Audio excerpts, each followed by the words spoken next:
In this week's class we will be focusing on the concept of double striking.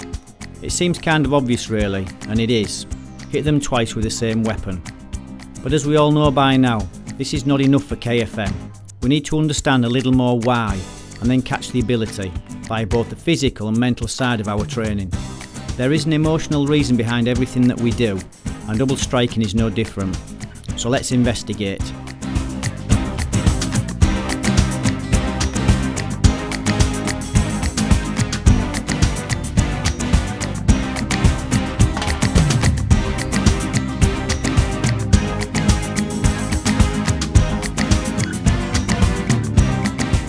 Making the punch with the footwork once again seems beyond simple, but as we will all find, keeping a constant fluid movement going whilst blending in the footwork is a lot easier said than done.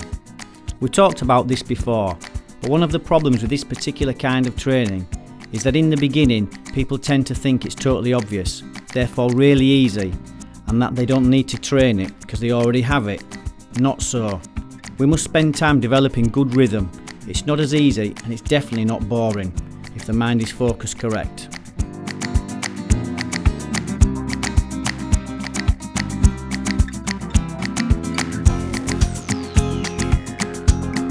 The pensacodo has many different possibilities and ways in which we can use it, more so than any other weapon of the body.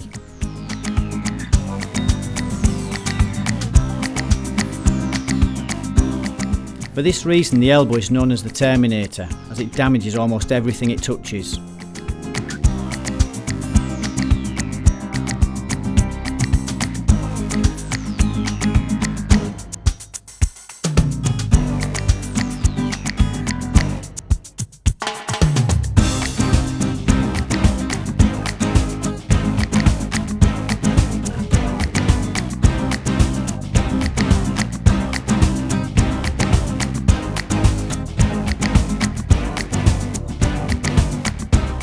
As we are still in the early stages of developing the programme, the knee still continues to be relatively basic.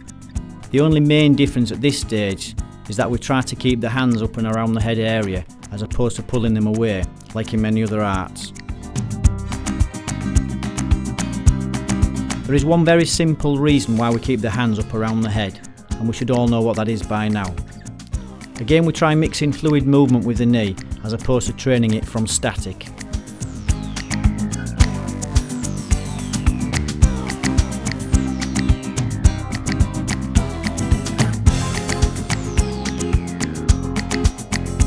The simple kick for the street is quite raw and ballistic, and we all know that we don't need to spend years learning to perfect our kicks in order for them to look good, as this is not necessary for the street.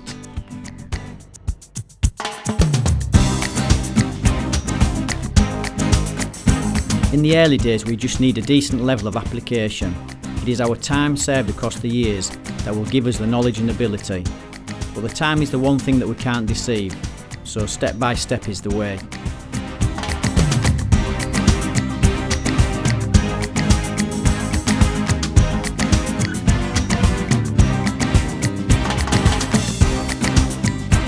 Now we bring our training partner in to help us develop the double punch. The concept is simple, but the application needs training. Plus they will start to test our body mechanics, as without good mechanics the punch will feel weak. Only punching from the shoulder is okay, more or less. But when we get our full body weight behind the double punch, it becomes a serious contender in application.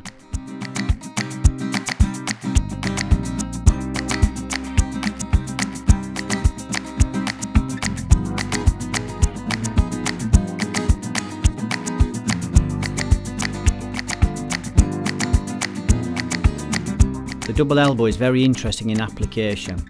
The elbow is generally only thrown in single shots. Why, I don't know. But one reason may be that without good mechanics, it's very difficult to get the power into the second elbow. Therefore, in general, this affects the confidence and usually results in the second elbow never being thrown.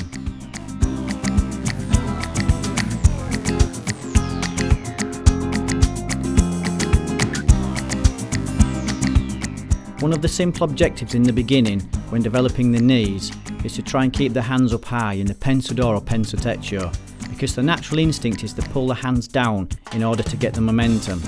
so keeping the hands high takes a little training.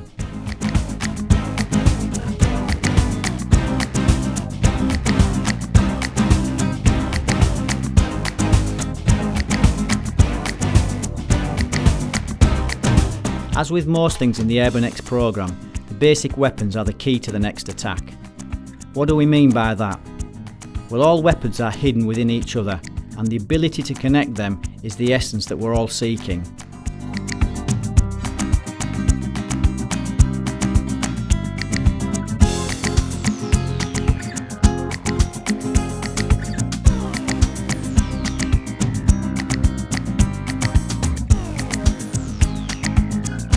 We have talked about the concept of the chameleon once or twice already in the programme.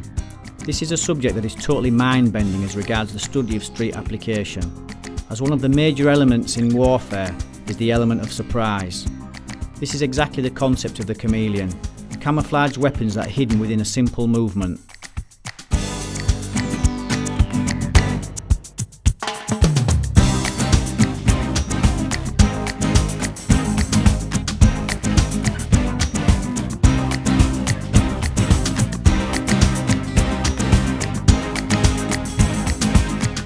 Now we carry a little of the work from before and connect it with our current line of study. In the end, it's quite easy. It's like connecting the dots. And if we are able to do that, then the picture becomes much clearer. And obviously we want to understand as much as possible.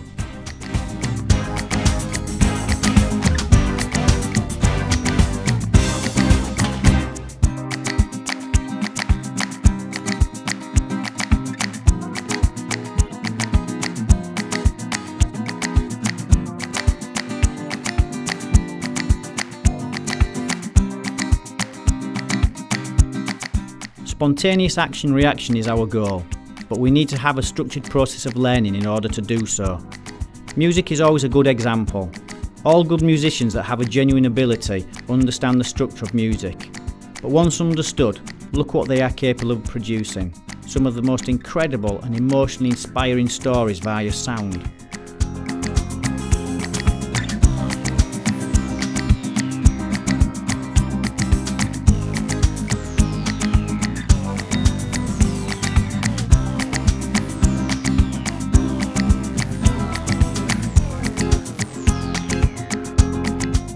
We are only able to express our work effectively in the Predator exercise if we have followed and understood all the process correctly. Physical spontaneity is just like an extremely talented jazz player who is able to change key and tempo at will, yet keep the music flowing. This is due to an incredible knowledge and understanding of how music is structured and how it all connects together to create a musical expression of the mind. Our journey is exactly the same, only our expression is via the understanding of the physical movement and how it is connected with our emotions.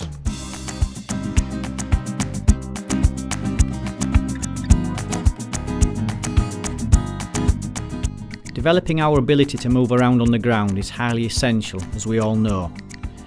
But we also hear every day just how dangerous being on the ground really is. So we can never train this area too much, as we will learn something new every time we train. But this familiarity with the ground will develop a confidence within us and ultimately result in a higher level of real application.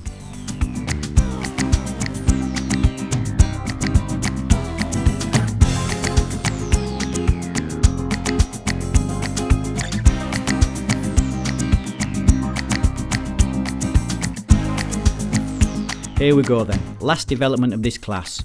I think we can all see just how chaotic the Predator can become, even when we are not using too much information.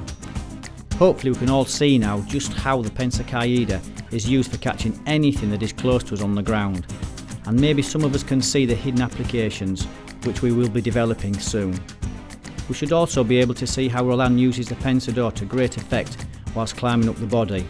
All in all, a great development exercise, so have fun with it.